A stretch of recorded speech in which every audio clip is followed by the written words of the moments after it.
Rapunzel had magnificent long hair, fine as spun gold, and when she heard the voice of the enchantress, she unfastened her braided tresses, wound them round one of the hooks of the window above, and then the hair fell 20 ells down, and the enchantress climbed up by it. After a year or two, it came to pass that the king's son rode through the forest and went by the tower. Then he heard a song which was so charming that he stood still and listened. This was Rapunzel, who in her solitude passed her time in letting her sweet voice resound. The king's son wanted to climb up to her and looked for the door of the tower, but none was to be found.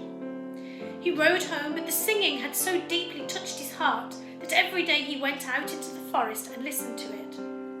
Once, when he was thus standing behind a tree, he saw that an enchantress came there, and he heard how she cried, "Rapunzel, Rapunzel, let down thy hair!" Then Rapunzel let down the braids of her hair, and the enchantress climbed up to her. "If that is the ladder by which one mounts, I will for once try my fortune," said he. And the next day, when it began to grow dark, he went to the tower and cried, "Rapunzel, Rapunzel, let down thy hair!" Immediately the hair fell down, and the king's son climbed up. At first Rapunzel was terribly frightened when a man such as her eyes had never yet beheld came to her. But the king's son began to talk to her quite like a friend, and told her that his heart had been so stirred that it had let him have no rest, and he had been forced to see her.